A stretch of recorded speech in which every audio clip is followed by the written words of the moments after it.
जय हिंद साथियों। अत्यंत एक महत्वपूर्ण और छोटा सा सेशन लेकर के आपके बीच में मौजूद हूं और ये खबर आपके लिए बड़ी मायने की खबर थी। बड़ी महत्वपूर्ण खबर थी और इस ओर आपका ध्यान इसलिए नहीं गया कि जिस दिन ये खबर आई उस दिन आप अपनी रीट की परीक्षा को लेकर के अत्यंत अत्यंत सतर्क थे, चिंतित थे और उस परीक्षा की तैयारी में लगे थे। 17 फरवरी की मैं बात कर रहा हूं और ये राजस्थान के आदरणीय शिक्षा मंत्री बीडी कल्ला साहब, बुलाकीदास कल्ला साहब का ये ट्वीट है जिस दिन ये डीपीसी हुई, यानी कि 10,000 से ज्यादा लेक्चरर्स जो थे वो वाइस प्रिंसिपल बने अभी 17 फरवरी को। और आपको पता है कि इन 17 फरवरी को ये पदोन्नत हुए, जितने भी व्याख्याता है इन्होंने वाइस प्रिंसिपल पद पर जिस विद्यालय में ये कार्यरत हैं उस विद्यालय में वाइस प्रिंसिपल पद पर इन्होंने ज्वाइन कर लिया है और आगामी 8 से 10 दिनों में होली के बाद ये पद स्थापित होने वाले नए स्कूलों में, सीनियर सेकेंडरी स्कूलों में वाइस प्रिंसिपल के पद पर सीधे सीधे 10,096 पद ये रिक्त हुए हैं लेक्चरर्स के। इस 10,096 पद के रिक्त होने से पहले कुछ पद और रिक्त हो चुके थे और कुछ पद और रिक्त होने वाले हैं। मैं उनका विवरण आपको देता हूं।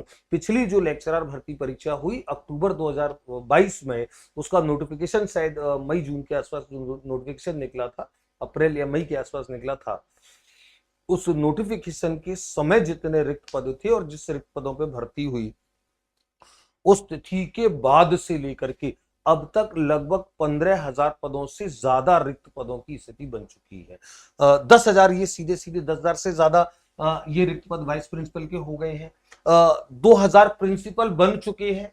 पिछली विज्ञप्ति निकली थी लेक्चरर की, उसके बाद से 2,000 लेक्चरर प्रिंसिपल बन चुके हैं, यानी कि 10 और 2 12,000 ये खाली हो चुके हैं क्लियरली। 400 ये बिल्कुल खाली है, इनका कोर्ट में मैटर है। 400 लेक्चरर का ये प्रिंसिपल होने वाले हैं, इनके ऑर्डर हो चुके, डीपीसी हो चुकी, इनका सिर्फ पोस्टिंग बाकी है और 3 से 4,000 की बिल्कुल तैयारी है प्रिंसिपल पद पे पदोन्नत करने की। ये 3 से 4,000 लेक्चरर बहुत जल्दी प्रिंसिपल्स हो जाएंगे क्योंकि पद रिक्त है ग्राउंड पर।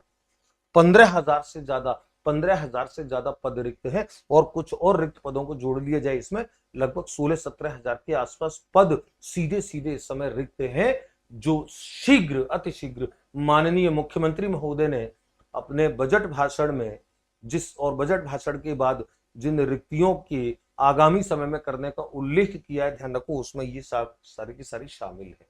ये उनके निश्चित तौर पर उनके प्लान में होंगी 100%, क्योंकि ये पद सीधे सीधे रिक्त हो रहे हैं। इस समाचार का, इस पदोन्नति का, इन पदों के लेक्चरर्स के पदों की खाली होने का बेरोजगारों पर क्या इंपैक्ट है, बेरोजगारों पर क्या प्रभाव है, उनके लिए इस घटना की महत्ता, इस प्रमोशन की महत्ता क्या है। आप ये देखिए, ये लगभग 16,000 से ज्यादा जो पद रिक्त हुए हैं टोटल मिलाकर के, ये बहुत। और आपको पता है 50% डीपीसी यानी कि प्रमोशन से जाते हैं, 50% सीधी भर्ती से जाते हैं। तो लगभग 8,000 से ज्यादा पदों की लेक्चरर की भर्ती अच्छी खासी, और सारे विषयों में अच्छी खासी पद, क्योंकि सारे विषयों के जो लेक्चरर हैं वो प्रिंसिपल बने हैं या वाइस प्रिंसिपल बने हैं और बनने जा रहे हैं।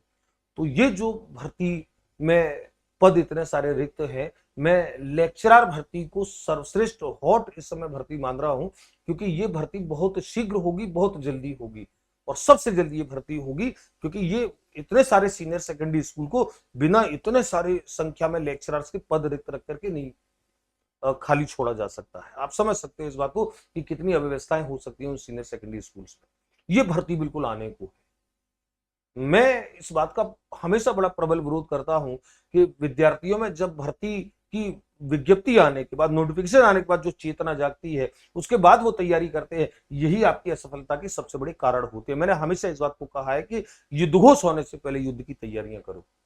ये जो 8,000 से ज्यादा पद आप देख रहे हैं, 16,000 से 50% सीधी भर्ती में जाएंगे, यानी कि हम समझ सकते हैं, अनुमान लगा सकते हैं, अपेक्षा कर सकते हैं कि 8,000 से ज्यादा पद सीधी भर्ती में जाएंगे। और जब 8,000 से ज्यादा पद सीधी भर्ती में जाएंगे और ये 8,000 से ज्यादा पद जो सेकंड ग्रेड से प्रमोशन होकर के लेक्चरर में आएंगे, तो फिर सेकंड ग्रेड में पद खाली होंगे, क्योंकि ये जो 8,000, इसके आधे जो पद प्रमोशन से भरे जा रही है, प्रमोशन किनका होगा, ये सेकंड ग्रेड वालों का होगा, तो सेकंड ग्रेड में जगह खाली हो रही है और सेकंड ग्रेड से जगह खाली होंगी, सेकंड ग्रेड वाले यहां आएंगे तो थर्ड ग्रेड वाले सेकंड ग्रेड में जाएंगे तो थर्ड ग्रेड में खाली होंगे। कुल मिलाकर के किसी एक पद पर होने वाली, उच्च पद पर होने वाली पदोन्नति नीचे के लिए रिक्तियां पैदा करती है। मैं आप सभी विद्यार्थियों को, मैंने एक सेशन किया, नर हो न निराश करो मन को, मैंने उस सेशन में भी इस बात को कहा है कि विद्यार्थी इस बात की उम्मीद न छोड़े कि अभी कहीं मंजिल को स्पर्श करने से वो कहीं रह गई, शिखर तक पहुंचने से अगर वो वंचित रह गए हैं तो निराश नहीं होना है। आगामी समय की भर्तियां आपकी प्रतीक्षा कर रही हैं और आपकी श्रेष्ठतम तैयारी जो आप इस बार परीक्षा में लेकर के गए थे, चाहे वो लेक्चरर भर्ती की थी, चाहे वो सेकंड ग्रेड भर्ती की थी, चाहे वो थर्ड ग्रेड भर्ती की थी, और आप सफल नहीं हो पाए हैं, लेकिन उन भर्ती परीक्षाओं की तैयारियों ने आपको इतना प्रिपेयर तो कर दिया है, इतना प्रिपेयर तो कर दिया है कि अब आप आगामी किसी भी परीक्षा के लिए सबसे ज्यादा मोस्ट एलिजिबल कैंडिडेट के तौर पर सामने आने वाले हो, क्योंकि आपकी तैयारियों का बेस श्रेष्ठतम बना हुआ है। और जो कमियां रह गई थी, जिस वजह से आप असफल हो रहे हो, उन कमियों को पहचान करके उन कमियों को दूर करने का प्रयास करो। ये भर्ती सीधी सीधी आपको बहुत ज्यादा शीघ्र समय में देखने को मिल सकती है, लेकिन सवाल ये है कि क्या हम दिखेगी रिक्तियां उसके बाद हम तैयारी करना शुरू करेंगे? नहीं, आपको तैयारियां अपने आप को लगातार सतत करते जाना होता है, वो आपके लिए बहुत ज्यादा इंपॉर्टेंट होती है।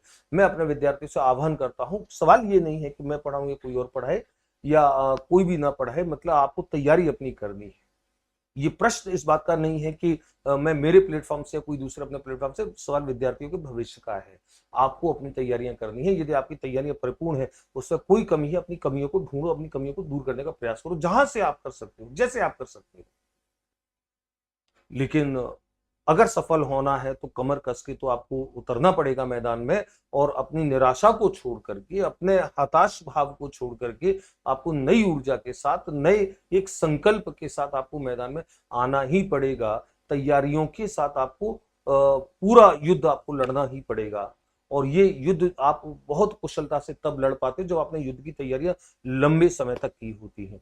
मुझे आचार्य चाणक्य का एक बड़ा अच्छा कथन बहुत ज्यादा याद हमेशा रहता है कि शांति काल में बहाया गया स्वेद यानी कि पसीना युद्ध काल के रक्त को बहने, युद्ध काल में रक्त के बहने को कम करता है। आप शांति काल में जितना पसीना बहाते हो, युद्ध काल में आपका उतना ही कम रक्त बहता है।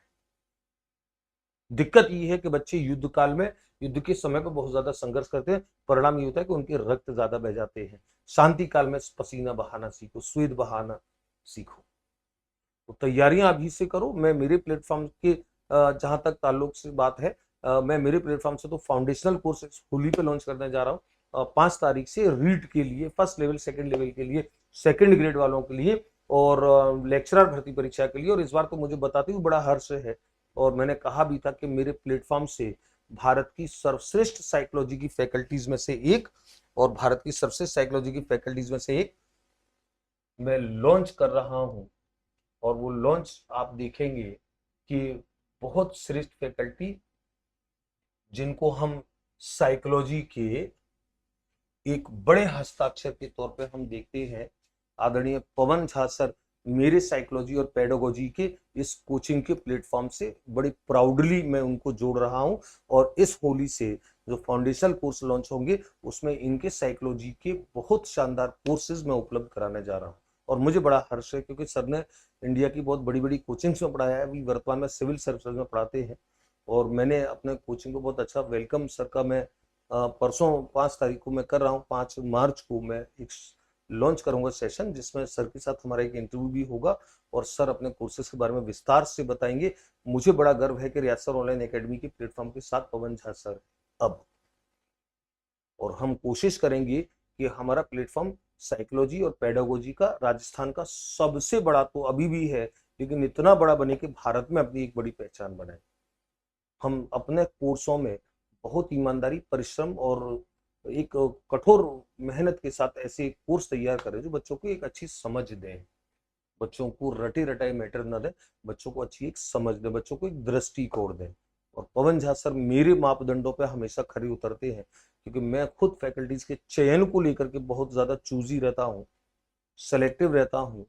मैं पवन झा सर से स्वयं इतना प्रभावित हूँ, मुझे बड़ा गर्व है कि मैं उनको लॉन्च करने जा रहा हूँ। विद्यार्थियों अपनी तैयारियों के उसको बना करके रखिए, जो एक फ्लो आपका चल रहा था वो फ्लो आपका बंद ही रहना चाहिए। तो इस व्याख्याता की पदोन्नति के समाचार को समझिए, इसमें निहित इसके अर्थ को समझिए, इसका आपके लिए क्या महत्व है, इस महत्व को समझिए और अभी से सब कुछ भूल करके, सारी असफलता को भूल करके अपनी तैयारियों में जुट जाइए। चाहे फिर आप रीट की तैयारी कर रहे हो, फिर आप सेकंड ग्रेड की, या फिर आप लेक्चरर, सफलता निश्चित तौर पर आपके हाथ में होगी यदि आप अपने लक्ष्य को लेकर के अपने दृढ़ संकल्पित। मुलाकात करेंगे हम लोग 5 मार्च को सेशन में, आप लोग जरूर जुड़िएगा। और पवन झा सर को भी हम देखेंगे, जानेंगे। पवन झा सर अभी दिल्ली में सिविल सर्विसेज की क्लास लेते हैं, आईएएस की क्लासेस पढ़ाते हैं और अपने आप में भारत की श्रेष्ठतम फैकल्टियों में से एक है। और ये उन टीचर्स की तरह नहीं है जो साइकोलॉजी को रट करके या याद करके पढ़ाते हैं, ये साइकोलॉजी को जीते हैं। जय हिंद, जय भारत।